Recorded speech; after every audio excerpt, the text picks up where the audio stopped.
Hi, I'm Ryan Reynolds, owner of Mint Mobile. And I know it's hard to believe Mint can be any good for just $15 a month. So let's ask Wasim Iknabi, one of Mint's first customers, if he has any issues with Mint. No, the service has been great. And under my ownership, it's going to get even better. How?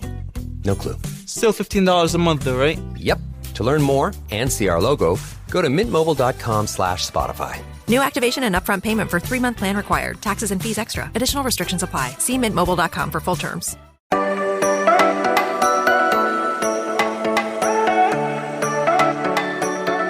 Well, the NFL season is officially over. A very bittersweet feeling, but here we are, the day after the Super Bowl, Monday morning. One of the most, bittersweet mornings to end the season. But here we are. Welcome into another offseason edition of the Strictly Stripes podcast. Got Muhammad Ahmad here with you, the whole crew back together with Mike Nizick and Andrew Gillis. And, man, what a game last night. Eagles fall just short to the Chiefs, 38-35. Pat Mahomes gets the regular season MVP, the Super Bowl MVP, and a championship. So props to him. As you kept saying all year, Andrew, he was the best quarterback in the league. And if there was any doubt about that, I think he absolutely left any doubt outside of the perimeter after a win like that. And before we kind of get into some of the specifics of the game, I just want to get your all's thoughts on this. Like this question I want to ask you.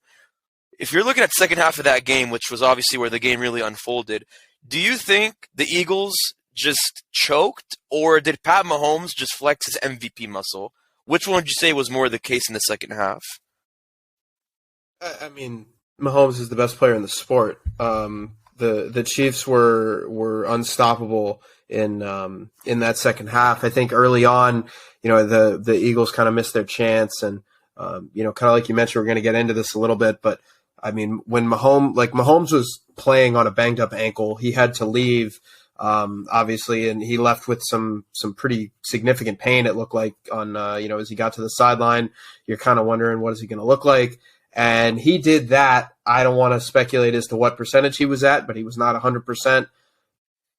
That's pretty terrifying. I mean, I thought the Eagles were the best team. I still think they were the best team in the league from top to bottom, if you include every position on the roster, 1 through 53. But when you have that one who was just so much better than everybody else, you see the results. A team can win a title off of that. Yeah, but I mean, you kind of selling the Chiefs coaching staff and Andy Reid a little short. I mean, their game plan in the second half, the way they kind of called the offense. I know he, in his post-game interview, kind of spread the praise around everybody else except himself. But, I mean, that was really, sort of a masterful. I mean, they scored every time they had the ball in the second half. Obviously, Mahomes was at the center of that, but just the way that they kind of attacked the Eagles was really impressive. Travis Kelce was kind of quiet there for a while, and they still managed to just keep the foot on the gas and really put together as complete of a second half offensively as you want to see. I mean, defensively they still struggled a little bit. I mean, the only 3 and out came late in the game, but it didn't matter. They just the Eagles couldn't stop them. I think all that's true, but I really believe the Eagles beat themselves. Like, they really did. We talked about the second half, but I also think, going into halftime, I mean, yeah, they got the field goal. They drove into the, Chiefs territory, but they just didn't turn on the Jets the way I thought they should have before halftime.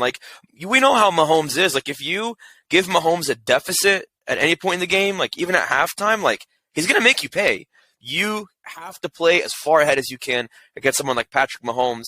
And to go back to the Eagles, shooting themselves in the foot, I mean, to have the pass rush they have and to not sack him once, not a single time. I'm honestly still just blown away by that. And I'll give credit to Andy Reid and, the offensive line. They have 2 Pro Bowlers on that line, but you have Hassan Reddick, Fletcher Cox, Brandon Graham, just to name a few, Josh Sweat. You couldn't even get to him once. And like you said, Andrew, we don't want to speculate what percentage his ankle was at, but it definitely wasn't 100%. And I kind of want to tie this into the Bengals a little bit. It's the same thing in the second half. I think the Bengals only got to him once the whole game, once or twice. I'd have to go back and look, but it's the same thing. How did Mahomes play the second half against the Bengals and the second half against the Eagles in the Super Bowl the way he did? Yes, because he's the best player in the sport. Yes, because he's him and he is the Super Bowl and league MVP for a reason. But man, like, the Eagles are a top 5 defense. Like, the Bengals defense had gotten to Mahomes the last 3 meetings before that AFC Championship. Philly absolutely shot themselves in the foot when it came to that. And both times the Chiefs got in the red zone late in the game, I mean, where was the man-to-man defense? They just played either they had those blitzes where they just had Sky Moore and Kadarius Toney wide open, which to me looked like a lot of miscommunications with their cornerbacks like Darius Slay and James Bradbury. And then other than that, they just played so much soft zone that they just let the Chiefs get so many quick passes where their rush couldn't even get to them. So, I mean, the Eagles were the best team from top to bottom, but they absolutely did not do enough leading into halftime, coming out of halftime. But I'm also not going to take away from what the Chiefs did because, I mean, Mahomes was worthy of that, and Andy Reid is a future Hall of Fame, first ballot coach for a reason. But I do want to zoom in on one point in the game that everyone is talking about, which I know is probably going to open up a whole can of worms, which is why I'm going to bring it up anyway. Under a minute to go, or about over a minute to go, James Bradbury, Eagles cornerback, gets a hold on Juju Smith-Schuster. It was on 3rd down. Had they not called it, would have been 4th down. Probably would have been a field goal with a little over a minute to go. You give Jalen Hurts time to cook with the ball. Instead, you give the Chiefs a fresh set of downs. They run the clock out, kick the field goal. James Bradbury, I'm pretty sure he said to a bunch of reporters, yeah, I held him. I thought I could get away with it. But I don't know, like, do you guys think he was just saying that to be humble, or do you really think, like, that's what it was, people can move on and just let it go? I mean, I think it could be two things. I think you look at the replay, he definitely grabbed him. He definitely pulled the jersey. It's one of those things where, veterans try to get away with. You see that all the time on, like a quarterback throws a deep ball, a DB will, they'll try and tug, or they'll give that subtle off, a receiver will give a subtle push off. It's just something that a veteran guy tries to get away with. He didn't get away with it. I think in that spot though, I'm not sure you can call that. I'm not one of those people who says, oh, well, you can't let the refs decide a game at the end. I think that's kind of ridiculous. I think that you have to officiate the game because it can't be legalized murder in the last 10 minutes of the game. It has to be the sport. You can't let, a team that is clearly inferior hang with a team that is better than them because they're just breaking the rules. You can't do that. You have to call the game. But I just thought that was too ticky-tack to call. And then when you kind of add in that situation and kind of how it happened, and obviously the events that followed that, which were the Chiefs ran 3 plays. Essentially, 2 of them were kneel downs, 2 of them were kneel downs, and then the game ends. It's just, that's not a call I don't think you can or should make in that situation. I agree. I was fine with it. I mean, it was a penalty. I thought he would have had a better chance to catch that ball because he got pulled coming out of his break. Can't make the play. I mean, what are you going to do? I mean, the timing of it shouldn't matter.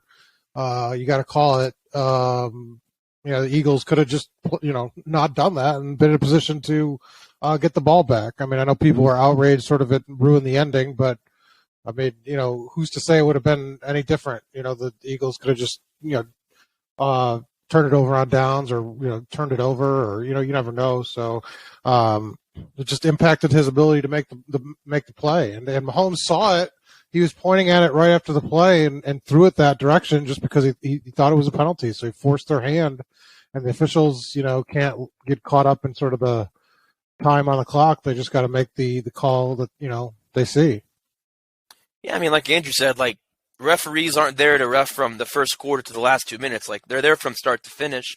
But if we're just zooming in on the call, like, and I have to look at this again, but I looked at the replay and I couldn't tell if he just had his hand on his back and then just kind of pulled off, or if he tugged on the shoulder. I mean, no, there was a tug of a jersey there. There was a screen grab that kind of made the rounds. There was definitely a jersey tug there. So if you want to call, and I think one of the things that you can debate whether or not whether or not you can call in that situation. I disagree. I think you can call it if it was holding, but just kind of the way that I would like to see the game officiated, the way that I would like to see a game called in general. That's a little bit light for my liking, a little bit ticky-tack for my liking. That's what I'm saying.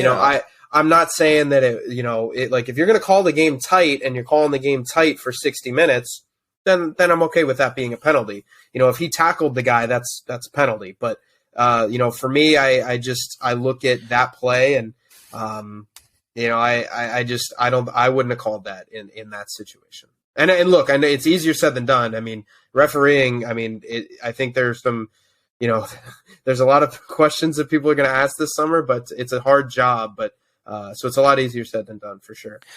I think one of the big questions, and this is where the Bengals kind of come into play, and what I wanted to get into is, I mean, let's go back to this exact time last year when the Bengals played the Rams in the Super Bowl.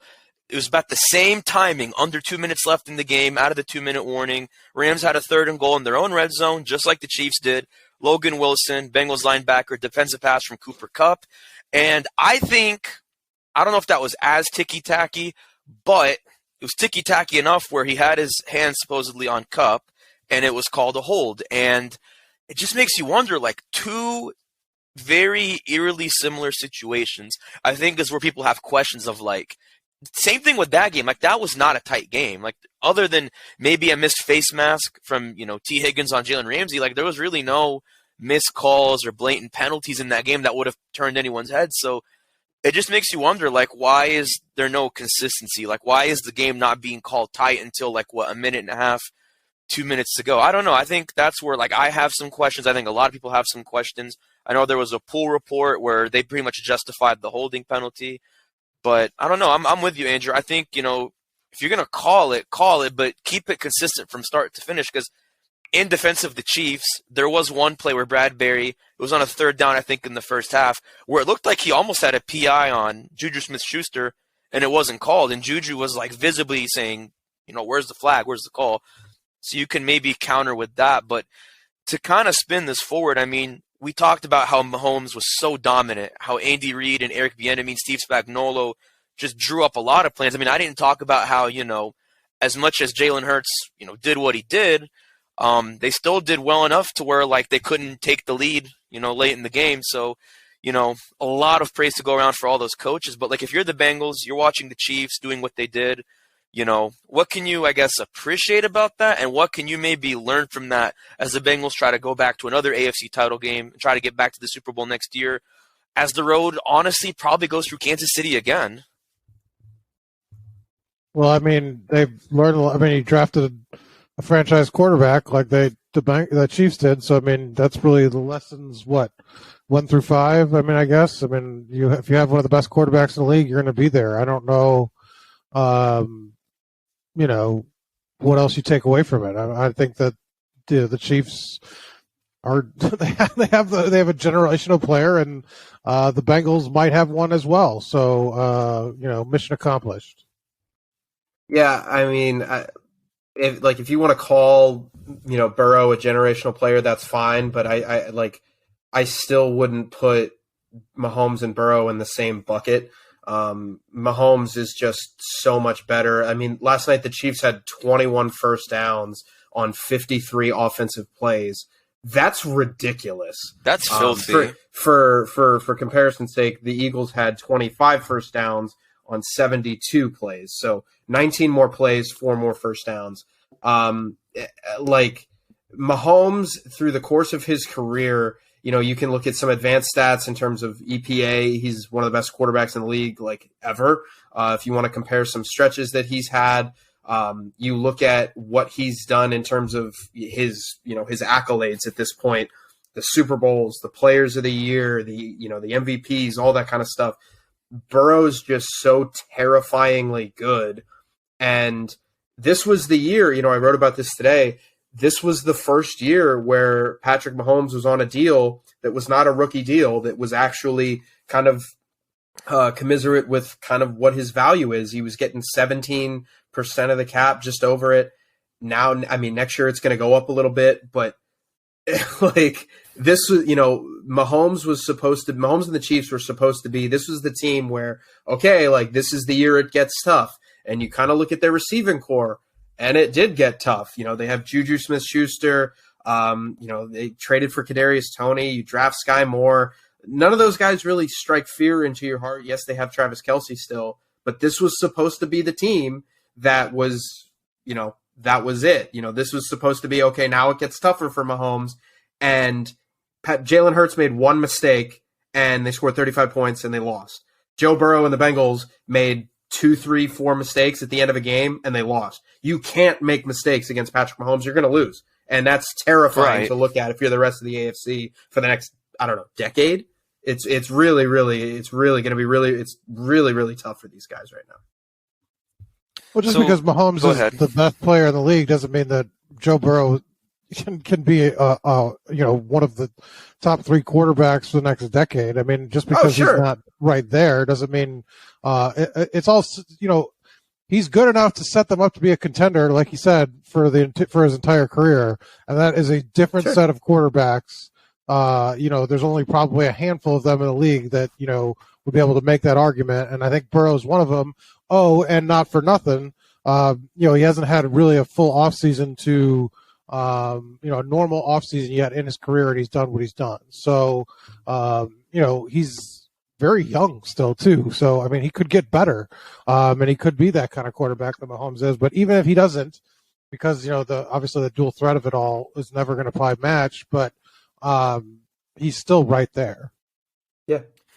Yeah, and that's why, Andrew, I agree Mahomes is the better quarterback, but I slightly disagree when you say that you can't put Mahomes and Burrow in the same category. Like you said, I think you can, but it's just if we're looking within that category, like Mike said, yeah, Mahomes has that dual threat that maybe Burrow can't match, but I definitely think you have to put him up there like we've talked about with the Josh Allens and maybe even the Lamar Jacksons, which we can talk more about later this week with his situation in Baltimore, but I mean, you gotta put him in that category. Well, I mean, let me clarify. It depends. It depends how you're going to categorize it. If you're going to say who's the top 3 quarterbacks in the league, yeah, you could probably Joe Burrow's in that bucket. You want to say who's the best 5? Obviously that if that is your criteria, then yes.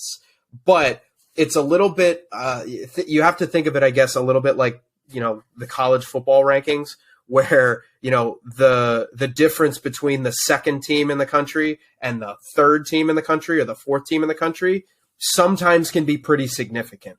Like Georgia and TCU. Yeah, like Georgia, exactly. Like, I mean, you could probably make the argument Ohio State, but you get my point. That's kind of it. I'm not saying that it's that big of a gap, but that's kind of my point. That if you're going to put them in together and say, Joe Burrow's one of the top 3, top 4 quarterbacks in the league. Yeah, no, I mean, I don't know who's gonna disagree with you at this point. But if you're gonna say Joe Burrow and Patrick Mahomes are like pretty close, pretty comparable, I still don't think that that's true. I think Mahomes is so unfathomably better. He's the best quarterback that I have ever seen. And yet you confidently picked against him not a few days ago. Yeah, because I didn't think he could pretty much win a game by himself, because I thought he was going to have to, because Eagles, like if you told me the Eagles were going to score 35 points, I went, oh, this game might get ugly because Mahomes might be hurt. I don't think the Chiefs are going to be able to run the ball a lot. What kind of weapons do they have? And the Chiefs scored 31 offensive points. They got a defensive touchdown and they won the game. Like it's crazy. So to that point, I mean, like you said, they ran the ball a lot, and it wasn't just with Isaiah Pacheco, who I want to talk about. But, I mean, dude, Mahomes, he didn't run like what Jalen Hurts ran for, which, I mean, Jalen Hurts broke the Super Bowl record for rushing yards by a quarterback and rushing touchdowns, because I think he had 3 in that game. But, I mean, dude, Mahomes still had some really big runs, especially when, they were cooking in the second half with those, 31 points. I mean, that's the thing is, like, if we're going back to the Bengals here, like, we talked about Joe Mixon, the struggles he had, the inconsistencies he had, beginning and end of the year. Like, dude, Isaiah Pacheco, mind you, a 7th-round pick who I knew nothing about until Clyde Edwards-Helaire got hurt, and they had to basically put him in, and they used him for the rest of the year. I mean, that kid was a stud. I mean, for being like what he was, a 7th-round pick, being a backup for half the season, like, dude, if Mahomes did not play as well as he did, I would have said make that kid like your Super Bowl MVP. I mean, he was just on fire. Like, he was on a tear. I mean, 15 carries, 76 yards, over 5 yards of carry and a touchdown. And he was a little bit involved in the receiving game. I mean, I don't know. That's one thing the Bengals have to work on. Like we talked about it. If the Bengals want to get anywhere close to where they were this year or beyond, running game has to improve. We talked about it last week, whether you bring back Mixon or not, whether you bring back Pirine or not. And we can even talk more about that this week too. Got to fix the run game. And like we said, Mahomes wasn't touched once. I get it. They have, Creed Humphrey and I think Joe Tooney are the two Pro Bowlers on that offensive line. I mean, they're there for a reason, and they're doing what they did for a reason. And the Bengals, I think, up until those injuries, were doing fine, but you got to have that depth because I get it. And I've said this before. You're not going to have a complete, solid offensive line from top to bottom. But for Burrow to get hit as many times as he did in the AFC Championship was unacceptable. Unacceptable. And so that's something that I think, we'll talk more about with the combine and predictions in the draft. But I think, look, if the Bengals can just make sure their offensive line is top notch, if they can improve the running game, whether it's getting a new running back, doing things differently with Joe Mixon, I'm not a coach. That's why those guys are the coaches. But if you can improve that, and by the way, one other thing that people shouldn't overlook, like one of the biggest Achilles heels the Eagles had going into that game, I think was special teams. When I say special teams, I mean special teams coverage. That punt return from Kadarius Toney that set up that last touchdown for the Chiefs, that was the longest in Super Bowl history. Go back to the AFC Championship. Sky Moore, his punt return wasn't as fancy, but his punt return's part of why the Chiefs got so far downfield on that game-winning drive. So, I mean, again, that's a little thing, but it's not something you can overlook either. So, if the Bengals can improve all those things and just keep building on the success they had with, Jamar Chase and T. Higgins, I guarantee you I think we'll see these teams in the AFC Championship again. But if the Bengals want to win that game, compared to last year, we're going to have to see some adjustments. Speaking of adjustments, when we come back on the show, we're going to talk more about what the Bengals are doing right, the odds for next year's Super Bowl, where the Bengals fit into it, and what the rest of the offseason looks like for Cincinnati, and much, much more right here on the Strictly Stripes podcast. Hey there, it's Muhammad Ahmad from the Strictly Stripes podcast. You might be wondering, what exactly is Cincinnati Football Insider? Well, it's a community of fans who want the inside scoop on the Bengals and a direct connection to the Strictly Stripes podcast and the reporters who cover the team, and that would be me, Andrew Gillis, and Mike Neislick. It works like this. Andrew, Mike, and I will text your phone a few times a day with breaking news, analysis, and our insights on the Bengals. It's the inside scoop on what we're hearing, and we'll give you the inside word before it even hits social media. Being an insider is the best way to participate with the podcast and get in on special events and Zoom calls with me, Mike, and Andrew. And the best part is you can text us directly. It's a great way to cut through the clutter of Facebook, Twitter, other social media, and avoid the trolls for just $4.99 a month. Still not sure? Well, just try it for 2 weeks, and if you don't like it, you can text the word STOP at any time, but you won't want to cancel once you join the community of hardcore Bengals fans. Here's the best way to get on board. Go to cleveland.com/Bengals, click on the blue banner at the top of the page, or if it's easier, text 513-940-4193. It's a great time to try the 2 weeks free, as we'll be reporting live from the NFL Combine in Indianapolis. Plus, we'll be covering free agency on the way to the NFL Draft in April. Give us a try for 2 weeks and see what you think. Just text this number again. It's 513-940-4193 and become an insider today.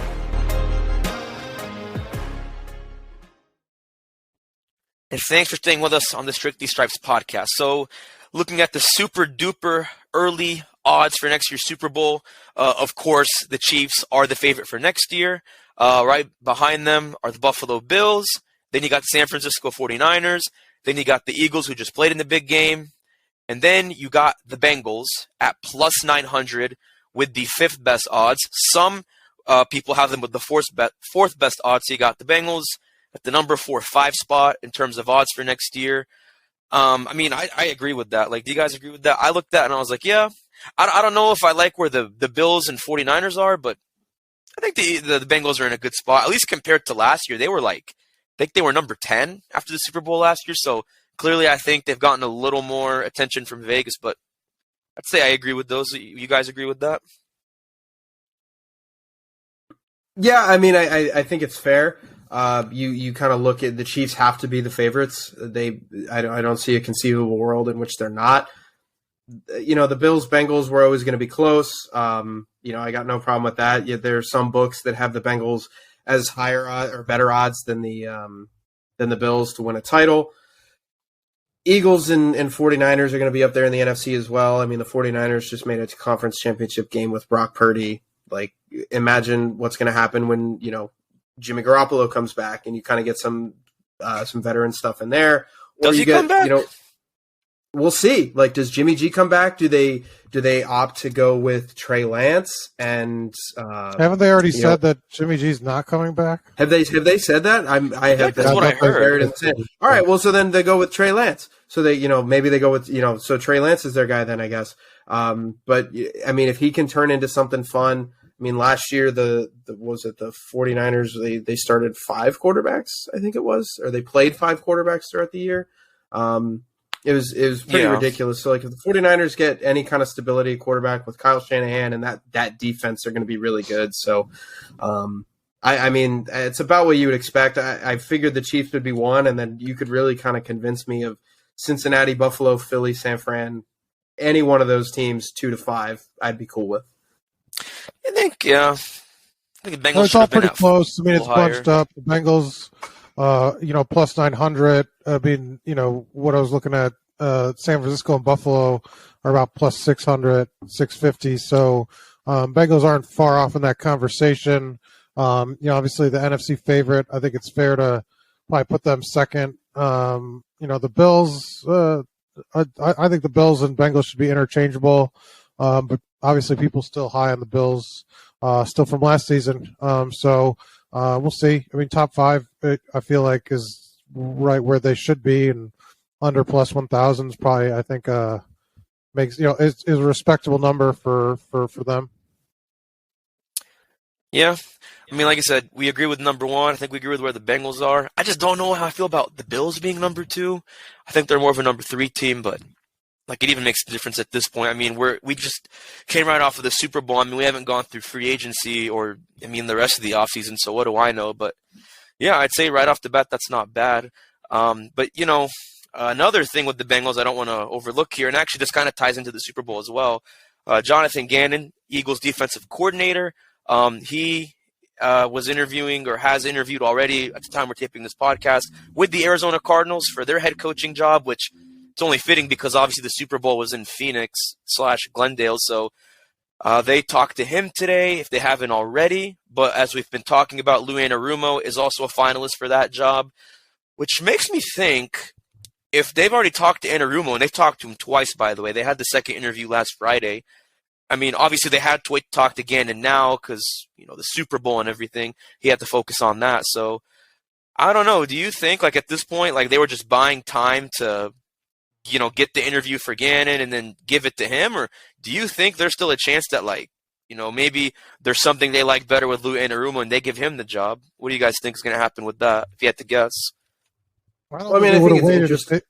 I don't think they would have waited if you're going to say what I was going to say, so go ahead, Mike. I don't think they would have waited if Lou was the guy. I mean, you don't delay to do that. I mean, you hire the guy you want. I mean, I think it's pretty clear that they have a candidate. If this falls through, if they can't come to contract terms or something kind of wacky happens, but I think that if they held the search for this guy, he's probably the guy that's going to win it. Yeah, and not for nothing, Jonathan Gannon is 40 years old. I think that, and he's a new 42. So I think that might matter. You get a guy who's a little bit younger. Whereas when we talked about Lou on this podcast, we said, listen, he's 56 is certainly not old by coaching standards in terms of you still have 10, 15 years left if you want to coach. But he was kind of reaching that time where, you kind of want to look at a job and have to really think about it because you never know when another head coaching job is going to come up. So, I think that if you want to go for kind of a youthful guy, maybe, guy that, you can have for a little bit longer if everything goes well, I think that'd work. But yeah, I think the interview after the Super Bowl is interesting to me. And I mean, it'd be a major, major win for the Bengals if you can get through this offseason where made the Super Bowl last year and, you came within a few plays of winning that game. You came within a few plays of making the Super Bowl again this year. And you might keep both of your coordinators, keep your quarterback coach. Like you might keep kind of everybody in line. I think that would be a pretty significant win for the Bengals. So if you are the Cardinals and you had to make a decision, and like I said, I think it is going to be Gannon because, like you said, why would you wait that long? And give it to Lou Anarumo if you were going to give it to him anyway. I mean, if you are the Cardinals, do you actually go with Gannon or do you go with Anarumo? Like, who do you think is the better candidate? Like, who would you go with? It's hard to say, because they had different levels of talent. I had said on here before that, I thought that the Eagles had, from top to bottom, the most talented team in the league. They certainly have more talent on their defense than the than the Bengals do, and that's nothing against the Bengals. I just think that the Eagles are one of the best and most talented units in the league. So they're kind of interesting candidates. If you want the more experienced guy, the guy who's maybe seen a little bit more, obviously Anarumo's your case, but Gannon's 40, and it feels like teams always just kind of like to go with that younger state. The younger, the hungry, however you want to phrase it. It feels like that's the direction that teams lean a lot these days. So. We'll see. I don't know a ton about Jonathan Gannon, but, I think that it's an interesting case study as to kind of do you take the younger defensive guy, because typically teams go offense, and this team the Cardinals look like they're going defense.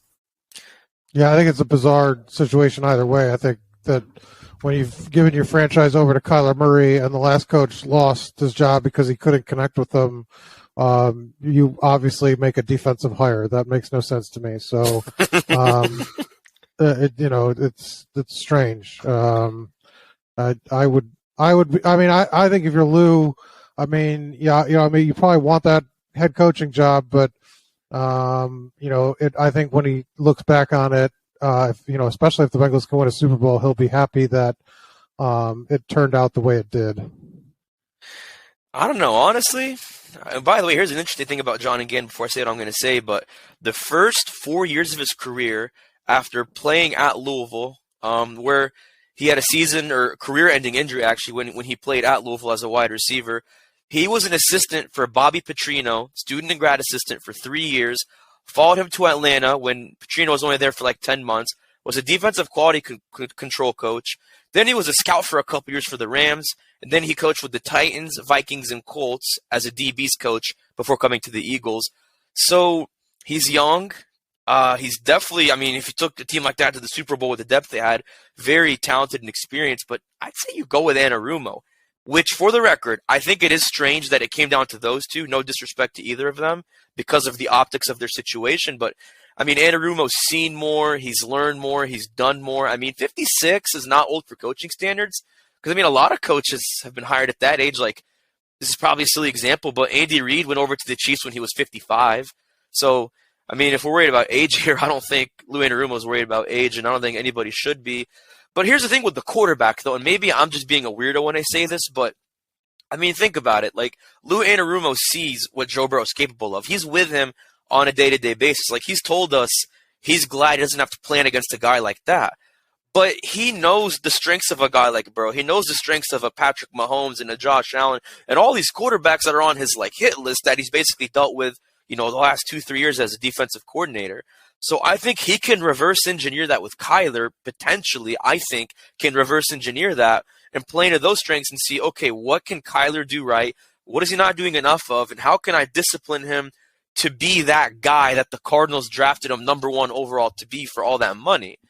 I'm not saying Gannon can't do that because clearly you could say, oh, well, he was with Jalen Hurts, but they've only been together for 2 years. Anarumo's been with Burrow a little longer, and he's just been in the league longer, so he's seen more and he's done more. He's gone against even more elite quarterbacks like Tom Brady. So I just think from a reverse engineering standpoint, I'd give Anarumo that. But again, I don't know why the Cardinals wanted to go defense in that situation. But again, that probably says more about that franchise than we can say. But before I wrap up with a fun little kicker here, I want to just kind of ask you guys this, because obviously the season is completely done. We're fully, completely, deeply submerged into the off season all around. We've talked about all the different moves and things the Bengals can do, at this point in the year, heading into free agency and the combine. But if you kind of started breaking down the off season, what is one move that just comes to your mind right now that you want to see the Bengals make, whether it's keeping a guy, letting go of a guy, or is there somebody you want to see the Bengals bring in?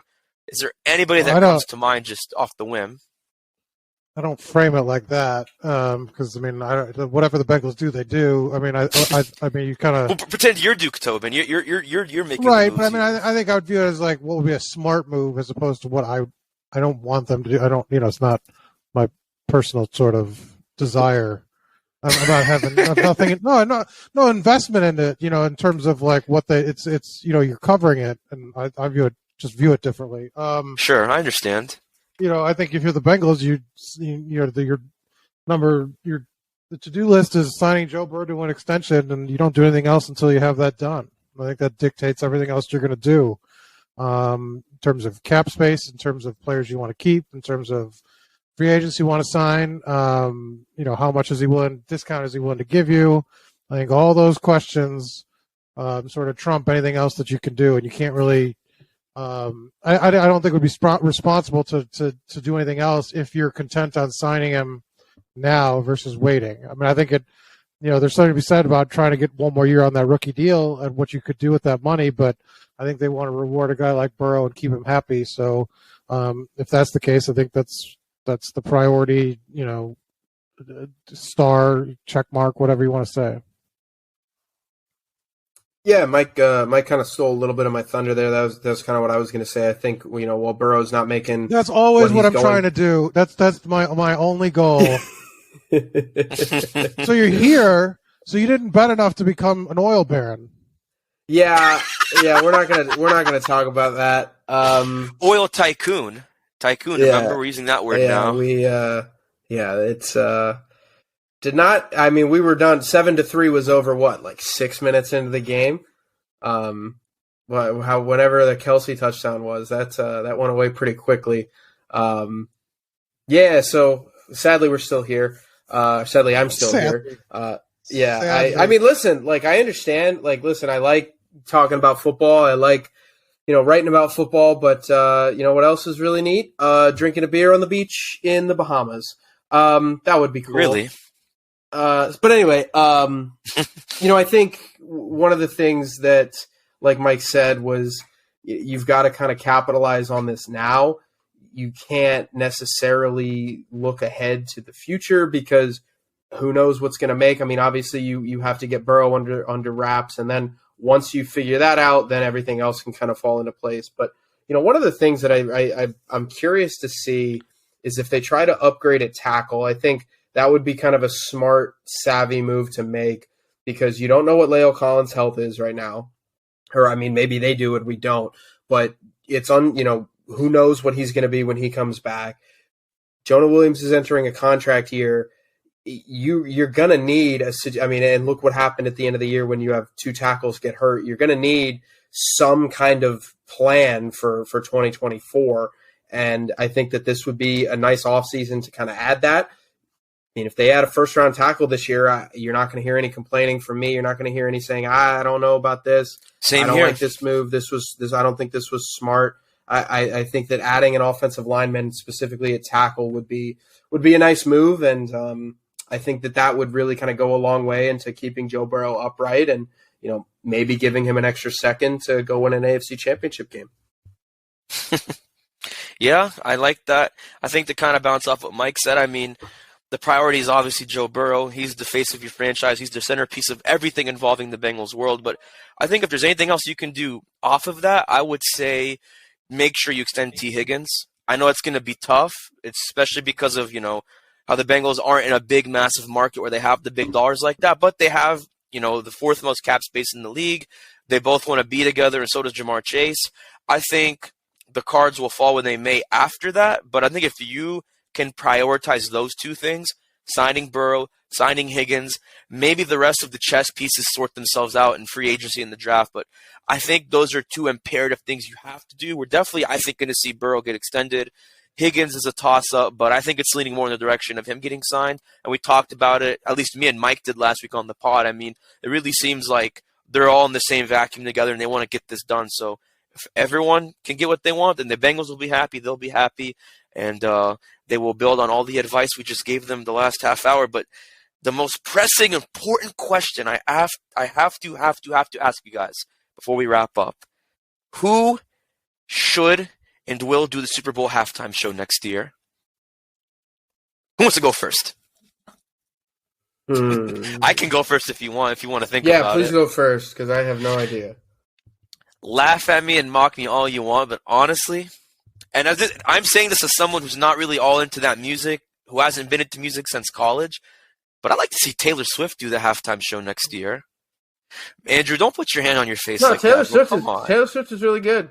Taylor Swift. But you seemed like kind of really shocked when I said that. Well, no, because I mean, it was like, I mean, if I could have said, what is the most basic answer a person could give right now? How is that a basic answer? How is Taylor Swift a basic answer for that question?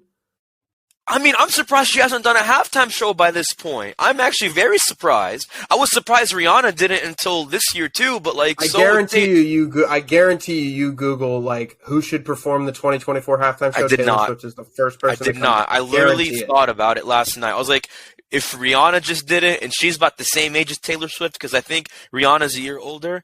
I'm like, yeah, then Taylor Swift has to be next in line from like a timing, popularity standpoint. Because like, think about Taylor Swift. Like, I'm going to make people sound old when I say this. I'm 24, and she's had songs come out since I was 9 years old. Rihanna, I think her first single came out when I was in the first grade. Like, these two have been doing what they've been doing for so long, and they've been so good at it. And, like, again, good for Rihanna. I think she did great last night, but I think it's Taylor Swift's time. Like, you got to get to those people who should have done it way back when, who didn't do it for whatever reason, who got to do it now. Kind of like how last year you had Dr. Dre and Snoop Dogg and Kendrick Lamar and that whole LA rap scene. You had Mary J. Blige, who's a legend in her own right. Like, I'm surprised they hadn't done it like 10, 15 years earlier in their primes. I mean, I guess better later than never, but that's not a basic answer. I just gave a whole line of reasoning to that. Who would you do that instead, Andrew? I want to hear your answer. I think you've thought about it. No, I have there's not like thought no about it. harsher of an insult to call somebody basic these days. So I was like, You're right. Thank you, Mike. I didn't call. Whoa. We're all writers. We all we're all podcasters. We pay attention to words. Didn't say he was basic. I said what he said was basic. I think. Well, no. So I think it was a shot across the bow. Right. Yeah. It was a personal attack at everyone Muhammad loves. Next, you're going to call him mid. Yep. Wow. Wow. Someone was on Urban Dictionary today. Someone was looking up words of the day. No, my kids now. My kids come home and they call everything sus. So how old are your kids, Mike? I thought they're in elementary school. 8 and 10. They know. They already know the word sus. Wow. Dang. Oh, it's sus. Man, wow. I thought they were like middle school age. That would make sense because my brother knew that word when he was like 13. But I'm like, dang, Urban Dictionary. That's a good one. Hey, for the record though, my dad's like, he's gonna be 49 this year, and he is always on Urban Dictionary. He even tells me he's on Urban Dictionary. So that was a good clapback, Andrew. But seriously, like who would you guys do? Like, Mike, do you have anyone in mind? Like, who would you want to see perform next year? Wayne Newton. Well, it's got to be Vegas themed. Right. I see where you're going with this. I don't know much about the dude. Or a hologram of Dean Martin. You probably don't even know who that is. No, I've heard of Dean Martin. He's like super old school. He's a legend though, right? He's like, wait, what kind of music did he make? I just know he's like an old school guy. I'm not as cultured as I should be. I'm sorry, Mike. I don't come from your awesome time. Dig up the Rat Pack. I will do that. As soon as this podcast is over, I will do that. You're going to dig them up? I might dig them up from their graves and have them perform at halftime. It was a very smart joke. But if you're going to go do that, good luck. I'll try my best not to get caught with a federal crime, but we'll see. There you go. There we go. I don't know. I mean, I really liked the halftime show last year in LA. That was good. Rihanna was obviously really good. Oh, God. So let's try and diversify here. First thing that came to mind, the Foo Fighters. They would be cool. Actually, get a little bit. I could see that. I think the Foo Fighters would be good. I like them. I think it would give a little bit of a curveball to kind of what we've seen over the last few years. So that is my very, very non-scientific. I thought about it for 4 minutes answer. I mean, if you want to talk about Adele is after much delay is doing her residency at Las Vegas now. She would make a lot of sense for a year. Wait, so none of you people care about residency? Vegas. Yeah, she does shows for the year at Vegas at a specific venue.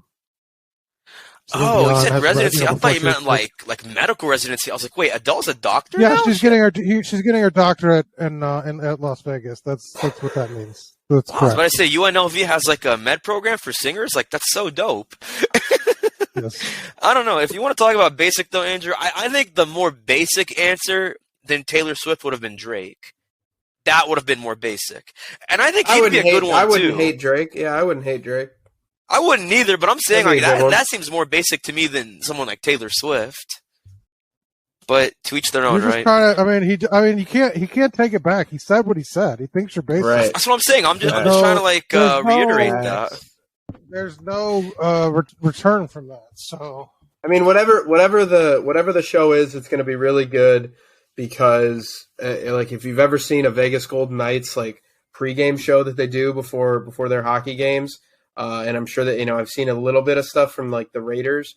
They hype that thing up, so I mean, it's going to be a insane production either way. So it'll be good. It'll be fun. It'll be something for me to listen to as I scoop more buffalo chicken dip onto my plate next year.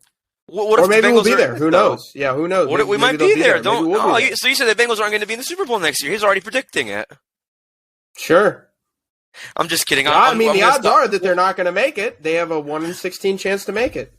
I'll spare you, and Mike and I will stop bullying you. We'll stop bullying you for the day, Andrew. I think we've piled on you enough. So I'll be the scapegoat tomorrow. Maybe Mike, I'll get after you Wednesday or Thursday, whichever day I get you on. But hey, for those listening, it's all smoke and mirrors. We're just having fun.